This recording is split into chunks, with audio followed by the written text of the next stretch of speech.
தேர்தல் அவங்கள பொறுத்த வரைக்கும் 2026 இல்லை 2025 நான் அழுத்த திருத்தமாக நான் ஒரு ஆள் தான் சொல்லிட்டுருக்கேன். அவங்க பிளான் என்னென்னா இது தேர்தலுக்கு ஐயா மோடிஜி பண்ணார் இல்லையா ரோட் ஷோ, அது மாதிரி டிப்பிக்கலாக தேர்தலை மதுரையிலேருந்து ஆரம்பிச்சிட்டாங்கன்னு தான் சொல்லணும். அந்த ரோட் ஷோ இதுதான் முதல் பயணமாக இருக்கும்.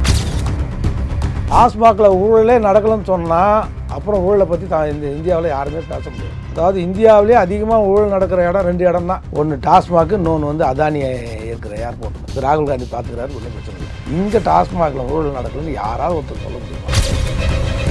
இது வந்து நாங்கள் புதுசாக ஒன்றையும் பண்ணலை. ஏற்கனவே போன ஆட்சியில் என்ன பண்ணோமோ அதே தான் இந்த ஆட்சியில் நடக்குது. போன ஆட்சி அவங்க சரியில்லைன்னு உங்களை கூட்டத்தை உட்கார வச்சா நீங்களும் அதே தான் நடக்குதுன்னு சொல்லிட்டு நீங்கள் அப்போ என்ன அர்த்தம்ப்பா? அந்த ஆட்சி இருக்கிறவங்களையும் துணைக்கு தனி போகணும், தனியாக போகாது துணை தர்றப்ப நீ அந்த ஆட்சியும் துணைக்கு கூப்பிடுறது அந்த மாதிரி தான் நடக்குது. உதாரணத்துக்கு நம்ம இங்கேயே சொல்கிறோம் 4500 கோடி எதுவுமே இங்கேயோ இங்கே விட்டா அது பாட்டு ஒரு நாள் நிற்கும், 3ஆவது நாள் அது பாட்டு கோவத்தில் போயிடும். அது பாட்டு போயிட்டு தானே இந்த இதுக்கு முன்னாடி ரொம்ப பள்ளமாக இருக்கிற இடத்துல மோட்டர் வச்சு பம்ப் போனால் ரொம்ப சிம்பிளான காசு தான் நம்ம செலவு. எதுவுமே 4500 கோடி மக்களோட வரி பணத்தை எடுத்து போய் கொட்டிட்டு குடிநீர் வடிகால் இதில் இன்றைக்கி வரைக்கும் ஒரு இடத்துல கூட தண்ணி கடலுக்கு போன மாதிரி இல்லை. அங்கங்கே போய் முட்டி வீட்டு நிற்கிது, கொசு பண்ணியாக வளருது. அந்த திமுக வீராண ஆட்சி இருந்ததில்ல, கலைஞர் மேலே ஒரு மிகப்பெரிய குற்றச்சாட்டு. அதனால தான் கடைசியில் கூட அவர் இருக்கிற வரைக்கும் அந்த வீராணத்தை தொட மாட்டேன்னார்.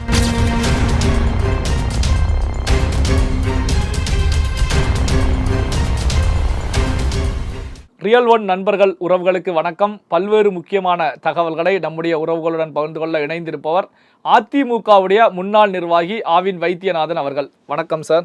நேயர்களுக்கு வணக்கம். இப்போ தமிழக முதலமைச்சர் ஸ்டாலின் அவர்களை பொறுத்த வரைக்கும் மதுரையில் 47 ஆண்டுகளுக்கு பிறகு பொதுக்குழு கூட்டம்.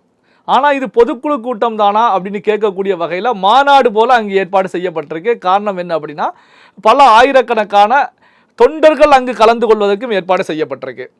அதற்கு முந்தைய நிலையில் இன்று ரோட் ஷோவில் முதலமைச்சர் கலந்துக்கிறாங்க. சுமார் 20-25 கிலோமீட்டர் தூரத்துக்கு ரோட் ஷோ செல்லக்கூடிய நிகழ்வு நடந்துகிட்டு இருக்கு.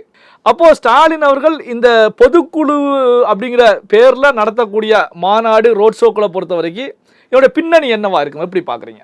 நம்ம ஏற்கனவே சொல்லிகிட்டே வரோம், தேர்தல் அவங்கள பொறுத்த வரைக்கும் 2026 இல்லை 2025 நான் அழுத்த திருத்தமாக நான் ஒரு ஆள் தான் சொல்லிட்டுருக்கேன். அதுவும் நம்ம தொடர்ந்து நம்ம அவங்க பிளான் என்னென்னா இது தேர்தலுக்கு ஐயா மோடிஜி பண்ணார் இல்லையா ரோட் ஷோ, அது மாதிரி டிப்பிக்கலாக தேர்தலை மதுரையிலேருந்து ஆரம்பிச்சிட்டாங்கன்னு தான் சொல்லணும். அந்த ரோட் ஷோ இதுதான் முதல் பயணமாக இருக்கும்.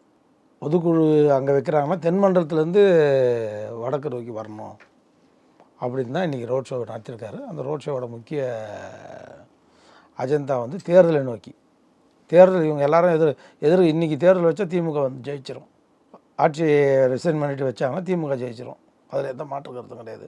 ஆனால் 2026 தேர்தல் வைக்கும்போது திமுக மேலே அதிருப்தி இன்னும் நாளுக்கு நாள் கூடிக்கிட்டே போகுது. அதனால் முன்கூட்டியே வைக்கலாமான்னு ஒரு திட்டம் தளபதி ஸ்டாலின்கிட்ட இருக்குது. அதை நான் கணிக்கிறேன்.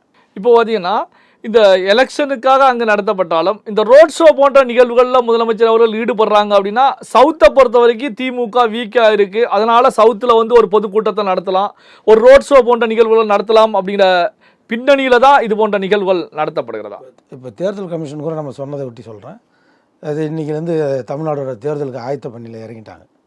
ஸ்டாலின் முன்னாடி தேர்தல் நடத்த போகிறாருன்றது அமித்ஷாஜிக்கு தெரியாமல் இல்லை. அதனால தான் அவரும் வந்து இருந்து 2 நாள் தங்கி இருந்து இன்றைக்கி கூட்டணியை இறுதிப்படுத்திட்டு போயிட்டாங்க, அதிமுக கூட்டணி.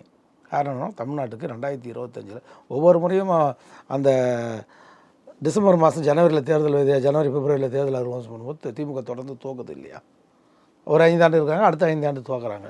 அதை இந்த வாட்டி முறியடிக்கலான்றது திமுகவோட பிளான். அதுவும் இல்லாமல் எதிர்கட்சிகள் யாரும் இன்னும் தயாராகலை, அலையன்ஸ் இன்னும் உறுதி செய்யப்படலை. அதுக்குள்ளே நம்ம இதை முடித்து இது பண்ணிடலான்றது திமுகவோட திட்டமாக இருக்குது. இல்லை, இப்போ திமுக பொறுத்த வரைக்கும் ஆட்சி கலைந்து தேர்தலுக்காக தயாரானாலும் தேர்தல் கமிஷனை பொறுத்த வரைக்கும் எப்படியும் ஒரு 6 மாத காலம் டைம் எடுப்பாங்க. கண்டிப்பாக எப்படியும் ஏப்ரல் மேயில் தேர்தல் நடப்பதற்கான ஒரு சூழல் தான் உருவாகும். ஏன்னா இப்போ வந்து பார்த்திங்கன்னா நம்ம வந்து இப்போது ஜூன் மாதத்தில் என்ட்ரி ஆகிட்டு இருக்கோம், ஏப்ரல் மாதம் முடிந்து ஜூன். அப்போ கண்டிப்பாக வந்து அடுத்து நடக்க இருக்கக்கூடிய சட்டமன்ற தேர்தலோடு சேர்ந்தால் தொடர்ச்சியாக நடத்துவதற்கான பிளானில் தான் இருப்பாங்க. ஸோ அப்படி இருக்கக்கூடிய சூழ்நிலையிலையும் இந்த சவுத்தை டார்கெட் பண்ணி திமுக இது போன்ற செயல்பாட்டில் இறங்குறாங்க அப்படிங்கும்போது அங்கே ஒரு சந்தேகம் வருகிறது. ஏற்கனவே சந்திரபாபு நாயுடு அந்த மாதிரி பண்ணியிருக்காருல்ல, அட்வான்ஸாக தேர்தல் நடத்திருக்காரு. இப்போ வந்து அதுவும் இல்லாமல் சந்திரபாபு நாயுடுக்கும் ஸ்டாலினுக்கும் நெருக்கமான உறவு இருக்குது. அதை வச்சு தான் இப்போ வந்து தளபதி ஸ்டாலின் வந்து தன் மகன் மீது வழக்கு வருவதை அவரை அழைச்சிட்டு போய் அவருடைய ரெக்கமெண்டேஷனாக தான் இப்போ தற்காலிகமாக நிறுத்தி வைக்கப்பட்டிருக்கு. ஸ்டாலின் அவர் டெல்லி சென்றப்ப சந்திரபாபு நாயுடு மூலமாக தான் அங்கே காயலை ஆமாம் நிறுத்தினாங்க. ஏற்கனவே கனிமொழி வந்து எஃப்எம்ஐ பார்த்துருக்காங்க, ஃபைனான்ஸ் மினிஸ்டரை. அதுக்கு முன்னாடி போயிட்டு அதை வந்து தட்பவெப்பநிலையில் அந்த சூட்டை தணிச்சிருக்காங்க. இப்போ வந்து வேகம் வந்து கொஞ்சம் குறைஞ்சிருக்கு அப்படின்னு சொல்லலாம், ஃபீட்பேக் போட்டிருக்காங்க. ஆனால் வந்து இப்போ வந்து கோடைக்காலம் முடிந்த பிறகு ஜூன் 10-12 வாக்கில் இடியை பொறுத்த வரைக்கும் சப்மிட் செய்வதற்கு சுமார் 1500 பக்கம் அளவில் வந்து அஃபிடவிட் ரெடி பண்ணி வச்சிருக்காங்க. அதாவது இந்த தற்காலிக தடை இருப்பதன் மூலமாக அது முடிஞ்ச அடுத்த நிமிஷமே இடி வந்து பெரிய அளவில் அங்கே சுப்ரீம் கோர்ட்டில் வந்து வாதத்தில் ஈடுபடுவாங்க. ஒரு அசூர பாய்ச்சல் தமிழ்நாட்டில் இருக்கும் அப்படின்னு சொல்லப்படுது. 5ஆம் தேதி இந்த கம்மிங் 5th சுப்ரீம் கோர்ட்டில் லீவ் கோர்ட்டில் அட்மிஷன் கேட்டிருக்காங்க இந்த தடையை நீக்கிறதுக்கு. உச்சநீதிமன்றத்துக்கு அணுகியிருக்காங்க. ஆனாலும் எந்த அளவுக்கு இவங்களுக்கு கை கூடும் தெரில. இப்போயே அதாவது இது ஒரு தடை கொடுத்ததுனால என்ன ஆகுதுன்னா, குற்றவாளிகள் தப்பித்து போவதற்காக நிறைய கேப்பு, அதே மாதிரி ரெக்கார்டு டேம்பரிங் பண்ணுறதுக்கு நிறைய கேப்பு. டாஸ்மாக் அந்த உண்மையை எப்போ சொல்லுவான்னா, அவனுக்கு ஒரு நெருக்கடி வரும்போது தான் உண்மையை சொல்லுவான் அதிகாரிலாம். அந்த அதிகாரிங்கிட்ட போய் நீங்கள் விசாரணையும் பண்ணக்கூடாது. அதிகாரிங்கிட்ட விசாரணை பண்ணாமல் நீங்கள் போய் ஒரு இண்டிவிஜுவல்கிட்ட எப்படி போய் விசாரணை பண்ண முடியும்? ஒரு எக்ஸாம்பிள் சொல்கிறேன். அந்த என்ன பாஸ்கர் அவர் ஆகாஷ் பாஸ்கர்கிட்ட போய் விசாரிக்கணும்னா அதிகாரியை இன்டராக்ட் பண்ணாமல் இவருக்கும் அவருக்கும் உள்ள தொடர்பு எப்படி நீங்கள் அவர்கிட்ட போக முடியும்? ஒரு பாதி தீர்ப்பு இப்படி இருக்குது. கிளாரிட்டிக்கும் கேட்டிருக்காங்க உங்களுக்கு அமலாக்கத்துறையிலேருந்து. அதனால் நீதியரசர்களும் தன்னுடைய தீர்ப்பு எழுதும்போது இல்லை தடை கொடுக்கும்போது ஒரு முறைக்கு 2 முறை ஆராய்ந்து தீர்ப்பு கொடுக்கணுன்றது தான் நான் நீதியரசர்களை மாண்புமிகு நீதியரசர்களை வேண்டிக்க. இது மாதிரி கிரிமினல் வழக்கில் விசாரணை தானே நடத்துகிறாங்க. விசாரணை நடத்துறதுக்கெலாம் நீங்கள் பிரேக் அடிச்சுட்டு இருந்தீங்கன்னா அது ஸ்டேட் கவர்மெண்ட்டு, அது இல்லாமல் என்னது கூட்டாட்சி தத்துவத்துக்கு எதிரானது. இந்த தமிழ்நாட்டில் டாஸ்மாகில் கோடி கோடியாக கொள்ளாடிப்பாங்க, பில்லு இல்லாமல் எக்ஸைஸ் டியூட்டி கட்டாமல் ஆலோகிராம் போடாமல் பிளாக்கில் சரக்கு வைப்போம், அது எல்லாத்தையும் பாக்கெட்டில் வச்சு பண்ணால் அது நான் அது அரவிந்த் கெஜ்ரிவாலுக்கு வரும்போது மட்டும் கூட்டாட்சி தத்துவத்துக்கு எதிரானதுன்னு சொல்லலை.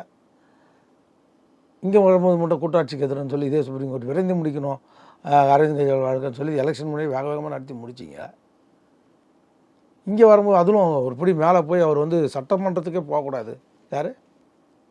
அரவிந்த் கெஜ்ரிவால் பெயில் கொடுத்துட்டு நீ சட்டமன்றத்துக்கு போகக்கூடாதுன்னு சொன்னால் அவர் முதல்வர் பணியே போய் செய்யக்கூடாது. இப்படிலாம் கண்டிஷன் பெயில் தானே கொடுத்தீங்க அன்றைக்கி சுப்ரீம் கோர்ட்டு. இன்றைக்கி இதே சுப்ரீம் உச்சபட்ச அதிகாரம் கொண்ட சுப்ரீம் கோர்ட்டு. அப்போ என்னன்னா அங்கே துணை ஜனாதிபதி தன்கரும் அவர் கேட்ட கேள்வியும் ஜனாதிபதி மாண்புமிகு ஜனாதிபதி அவங்க கேட்ட சில கொஸ்டினும் ஒருவேளை கேட்கறது கூட நியாயமாக இருக்குமோ? இதனால அவங்க மேலே கேட்டதுக்கு மேலே சுப்ரீம் கோர்ட்டுக்கு ஆதரவாக மக்கள் இருந்தாங்க. ஏன்னா கோவம், சுப்ரீம் கோர்ட்டு வந்து இவ்வளோ கேள்வியெலாம் கேட்கக்கூடாது இந்த துணைவேந்தர் மேட்டர்லாம் இந்த நியமிக்கிறதுலாம் அப்படின்னு. ஆனால் சுப்ரீம் கோர்ட்டு சில விஷயத்தில் வரம்பு மீறி இது மாதிரி ஒரு உத்தரவு போட்டு குற்றவாளி தப்பிக்கிறதுக்கு கால அவகாசம் கொடுக்கறது வந்து அப்போ முருமா கேட்டதும் கரெக்டு தானோ என்று தோணுது. இப்போது செய்தியாளர்களை பொறுத்த வரைக்கும் அமைச்சர் முத்துசாமி அவர்களிடத்தில் ஒரு கேள்வியை முன்வைக்கிறாங்க. அதாவது வந்து பார்த்தீங்கன்னா, நீங்கள் மின்சார வாரியத்துக்கான ஆண்டறிக்கையை வெளியிட்டுட்டீங்க, ஆனால் வந்து டாஸ்மாக் நிர்வாகம் குறித்த மதுவிலக்கு குறித்த ஆண்டறிக்கை 2017ஆம் ஆண்டிலிருந்து இந்த நிமிடம் வரைக்கும் வெளியிடாமலே இருந்துகிட்டு இருக்கு. என்ன காரணம் அப்படின்னு சொல்லி கேள்வியை முன்வைக்கிறாங்க. அமைச்சர் முத்துசாமி அவர்களை பொறுத்த வரைக்கும் நாங்கள் வந்து சட்டமன்றத்தில் சப்மிட் பண்ணிட்டோம், அதே நேரத்தில் எதற்காக ஆண்டறிக்கை வெளியிடப்படவில்லை அப்படிங்கிறத நான் வந்து டாஸ்மாக் நிர்வாகத்திட்ட கேட்டதுக்கப்புறம் சொல்கிறேன் அப்படிங்கிற கருத்துக்களை முன்வைக்கிறாங்க. பார்த்தீங்கன்னா சுமார் 7-8 ஆண்டுகளாக இந்த டாஸ்மாக் நிர்வாகம் குறித்த ஆண்டறிக்கை வெளியிடப்படலை. என்ன காரணம்? இதை எப்படி பார்க்குறீங்க?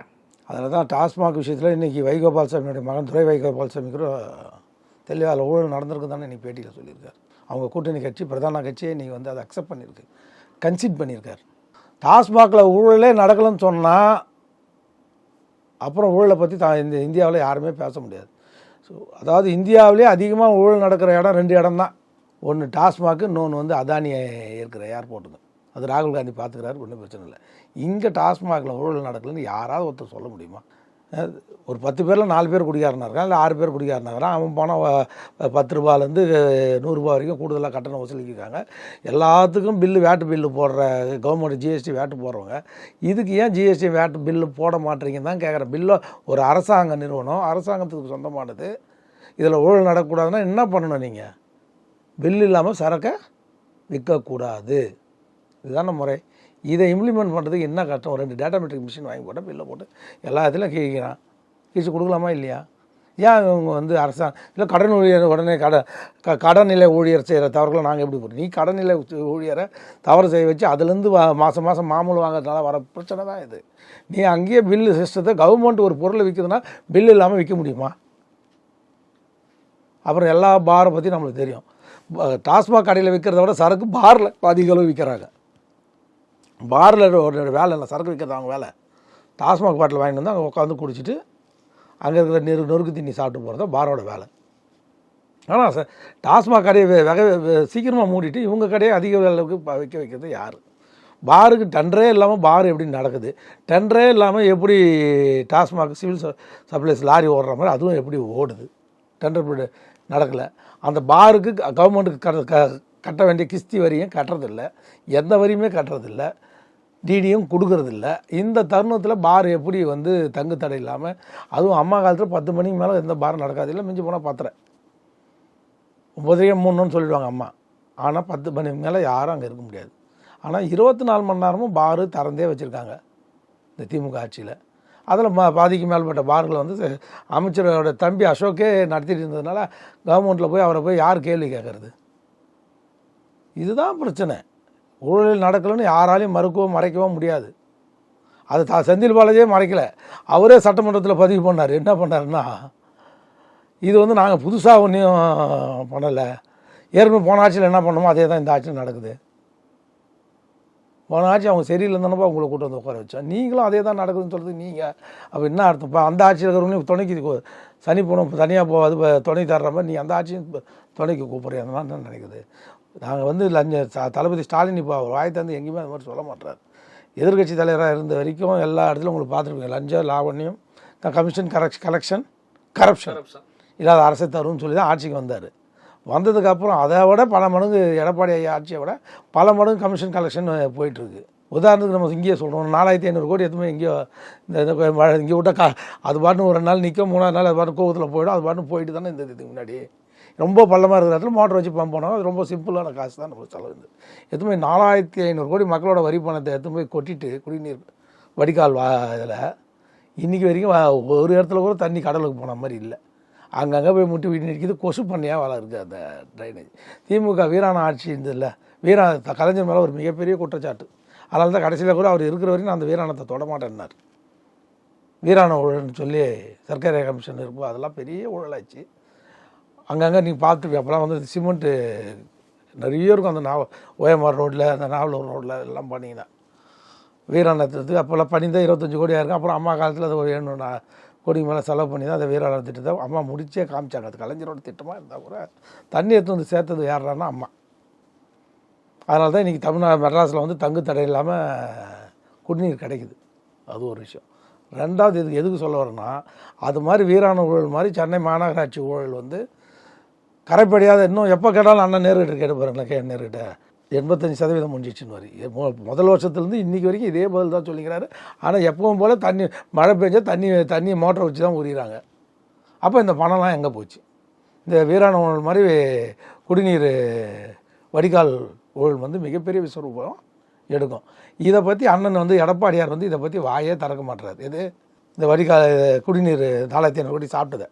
அதே மாதிரி அண்ணாமலையும் இதை பற்றி வாயே திறக்க மாட்டாரு. என்ன அப்படி எந்த கான்ட்ராக்ட் யார் அவ்வளோ அரசியல்வாதிக்கு ரொம்ப நெருக்கமானவங்களுக்கு அந்த கான்ட்ராக்ட் ஒப்பந்தத்தை கொடுத்துருக்காங்களா என்னன்னு தெரியல.